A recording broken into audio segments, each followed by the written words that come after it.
People have been mixing drinks pretty much since there were drinks. Archaeologists discovered the tomb of King Midas, who was buried in Western Turkey sometime in around 800 BC. And in and among the remains of the funeral banquet, they found clay jugs that, when they analyzed what was left in them, turned out to be a mixture of wine and barley-based beer and honey wine or mead, and even spices and fruits. So this is an ancient thing. But the art of mixing drinks didn't really get any urgency to it until distilled spirits became popular, because, as you know, they can be harsh and fiery, and you need to do something to calm them down. The first popular mixed drink with booze in it, with liquor, is called punch. And this goes back to sometime around 1600. It was either an English invention or an Indian invention, but the way it spread to the rest of the world was from English sailors and merchants who found themselves in India spice trading in the early 1600s. And they brought it back home with them. It became a sailor's drink. Sailors would always drink it by the bowl, and they'd pass it around in the officers' wardrooms at the end of the day. Huge bowls of punch, to the point where they really overdid moderate drinking by quite a bit. From the sailors, it spread to the people who hired them, the English upper classes, and they kept making this punch. And all it was it was a very simple drink. It was spirits of any kind, usually some kind of sugarcane spirit or brandy, grape spirit, with citrus juice, lemon or lime, water, sugar, and spice. And that spice could be anything. It could be tea, it could be nutmeg, it could even be ambergris, which is this weird stuff that used to wash up that turns out to be clotted whale cholesterol. You don't really see that on the market anymore. However, this punch spread from the English upper classes to the upper classes in the rest of the world. It was an expensive drink, hence the upper class.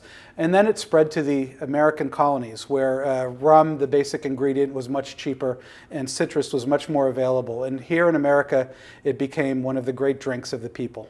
In the 1700s, the art of mixing drinks in America was pretty much the same as it was in Britain.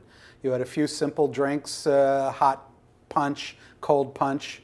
Not much else. It was really pretty much the same all across the Atlantic. We were still Englishmen. But then came the Revolution, and Americans started to go their own way. One of the earliest signs of this is a drink called Sling, which was widely popular all up and down the eastern seaboard, which was indeed the whole of America at the time. And Sling was simply rum or gin or brandy if you were fancy, or whiskey if you were way out on the frontier, with some sugar in it and some water and maybe a grating of nutmeg. A very simple drink, not much to it. Intoxicating though, and one of the problems with getting intoxicated is you get a hangover. So at some point, somebody took that Sling, and it must have been around the 1790s. We're not sure, because history of cocktails is history that happens in a bar, so you know what happens in bars. People forget things. But at some point, somebody took this Sling and put in a dash of medicinal bitters in it, making a bittered Sling. The bitters were just basically alcohol with roots and spices, etc., to make things, to make your stomach feel better and to help your system. So this bittered Sling soon acquired a slang name, and we first hear about this in 1803 in a New Hampshire newspaper, when it talks about having a glass of cocktail in the morning to cure your hangover. This cocktail, simple drink, again, just bitters, sugar, water, and booze of any kind. It spreads from somewhere in this northeastern quadrant between Boston and Albany and New York, and soon spreads around the country. Meanwhile, the bartenders are adapting to new drinks like this, but at the same time, they're also adapting their trade, their art, to a new ingredient, ice. In the 1820s, the American ice industry gets born. Nowhere in the world was cheap ice available in the summer. Ice was always a luxury. There was always too much of it in the winter and none of it in the summer. In America, we found a way to take that ice and cut it from our ponds, put it in blocks, put those blocks in warehouses that were insulated, and then sell it for cheap all throughout the summer. People liked ice in their drinks, ice in their cocktails, in their punches, in their juleps. All a julep was basically was a sling with mint in it. So their mint sling is another name for it. So people liked that, and they liked those drinks to be cold and made right for them on the spot. We didn't have time to sit around and drink punch anymore by the bowl. We were a busy go-ahead country, and we really needed to have a quick drink and go on our way. So the American art of the bar really adapts to these conditions, and we have the first celebrity bartenders in the 1810s, 1820s. Willard of the City Hotel in New York City, Cato, another New York City bartender. These guys are making slings and juleps and cocktails to order with ice. They're juggling the drinks, they're stirring them, they're doing all this stuff while at the same time answering their customers' questions and running a busy bar. And this is really the birth of the American bar. As America spreads westward, the art of the bar spreads with it, and suddenly you see little saloons, American-style bars popping up all over the, out on the frontier, and even in California. And once the gold rush happens, it really adds a lot of money into the system, and suddenly you've got a huge boom in the luxury art of the bar. Some of the fanciest bars in America are in San Francisco. And one of the people behind them is a young man called Jerry Thomas, who was a sailor and who jumped ship in 1849 and went behind the bar, and rather than mine gold, he found it was easier to mine the miners than to mine the mountains. And he goes on and learns this art of the bar, travels all around the country, opens bars in New York, in Charleston, in New Orleans, up and down the Mississippi, and in 1862 writes the first Bartender's Guide. Jerry Thomas, known as the Professor, publishes his book called How to Mix Drinks, or the Bon Vivant's Companion. By the end of the Civil War, the art of the cocktail in America has gotten very fancy. It's no longer these simple rustic drinks that they were in the days of Willard and Cato Alexander. Suddenly cocktails have cordials mixed in them for sweetness. They've got sugar rims around the glasses. They're shaken and strained and served up instead of on the rocks. They start getting fancy. You get fizzes, which is a short punch with a lot of fizz water in it to make for a very long, refreshing drink. You get all kinds of new names for drinks, Japanese cocktail, you get the Telegraph Fizz, the Sitting Bull Fizz, all these great names. And the art of the bar is in full cry. American bars are the best in the world. American bartenders are the best in the world. We're a marvel for the rest of the world when they come to visit us. This is the first thing they notice and the first thing that they comment favorably upon. So finally, getting into the 1870s, you get the ultimate refinement to the art of mixing drinks. You get the addition of vermouth. This was a new ingredient that enabled you to take those very strong early cocktails, blend the flavor, smooth them out, make the drink a little bit lighter, but still every bit as flavorful. And you get the Manhattan cocktail in the 1870s, the Martini cocktail in the 1880s, and a host of others. And by the time Jerry Thomas died in 1885, the art of the bar, as we know it today, was almost entirely in place.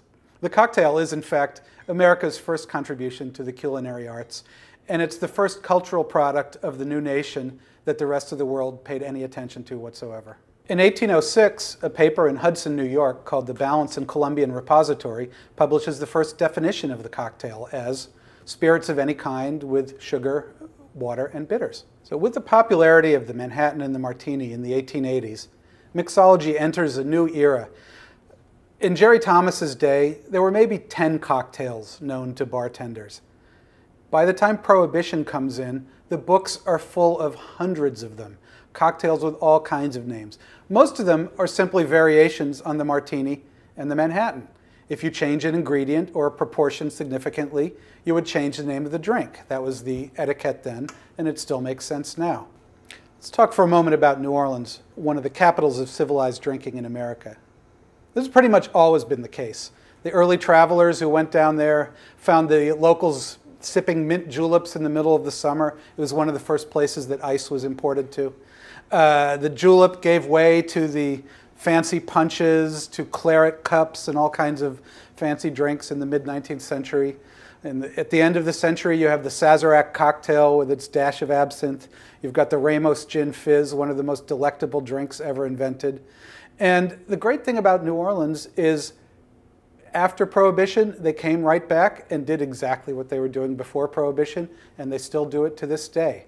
You have bartenders making these hundreds of cocktails, but they're also changing the way they do it. In Jerry Thomas's day, the bartender was an independent proprietor and a very larger-than-life, loud-talking, free-spending type character. By the 1880s, the country was kind of closing down and getting a little more sophisticated, and they wanted the bartenders to be more professional and, let's say, less colorful. So bartenders are no longer pouring drinks back and forth over their heads. Now they're stirring them with great elegance and grace and dignity. These cocktails that they're stirring are starting to incorporate even ingredients from punch. Citrus juice comes in.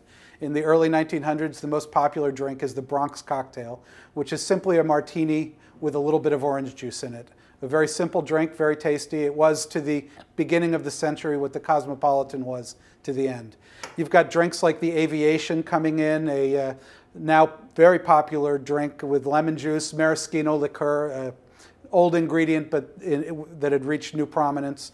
You've got all kinds of invented cocktails at the famous bars. The most famous bars were in hotels, in places like the Hoffman House in New York, the Waldorf Astoria in New York, the Palace in San Francisco. These places were temples of mixology where you would walk in and there'd be 15 white-coated men behind the bar ready to make you anything you desired. It was truly the last of a golden age. And then, of course, Prohibition came and it all had to stop.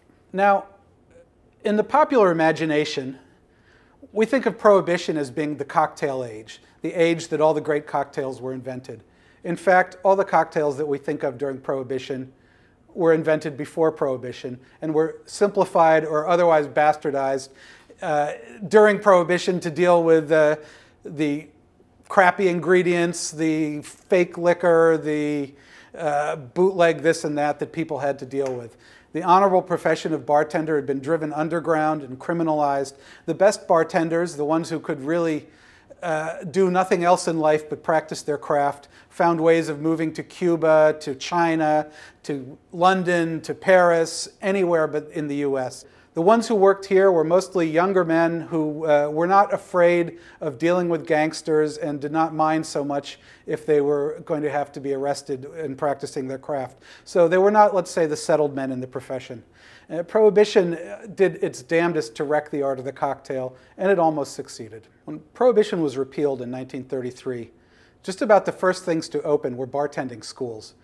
Usually these were a case of the blind leading the blind. They were speakeasy bartenders teaching people who thought they'd get into this new business to, now the newly legal business anyway, to make a quick buck. Either that or they were older bartenders who hadn't tended bar in 20 years and were coming back and trying to reestablish their skills and pass them on. It worked up to a point. The 1930s was a mighty struggle to recover the art of the cocktail as it had been practiced before Prohibition. And they had good bars, they had good drinks, but it was by no means as consistent as things you would find before Prohibition. The ingredients weren't there, the whiskey was young, it takes years to age good whiskey. There were lots of shortcuts, sour mix comes in, all kinds of commercial substitutes come in, and it's pretty precarious. And then comes World War II, and suddenly things get thrown for a loop. Bartenders are drafted, whiskey stops being produced. By the end of World War II, things are in pretty poor shape. After World War II, bartenders tried to put it all together again.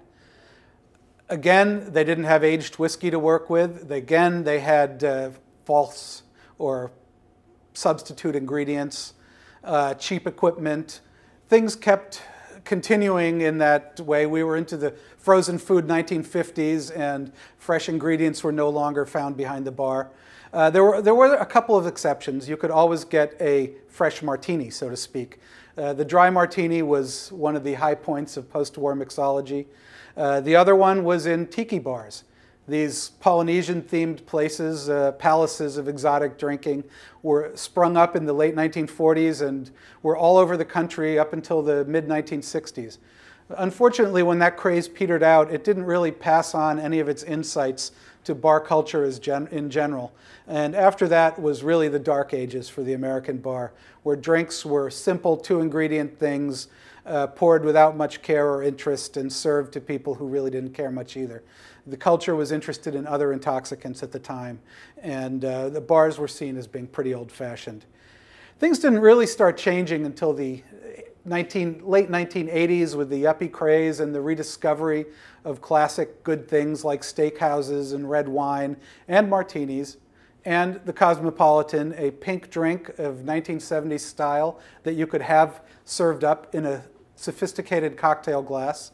And that brought in a lot of new drinkers. At the same time, we had the revolution in the American kitchen, the culinary the rediscovery of fresh ingredients and interesting recipes and old-fashioned cooking techniques.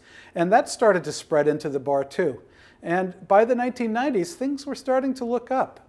But it really wasn't until the first part of the 2000s that things really came together, that new cocktail bars opened where they did everything right. This new gospel started spreading around the country, New York, San Francisco, into the middle of the country, down south, out west, the Pacific Northwest.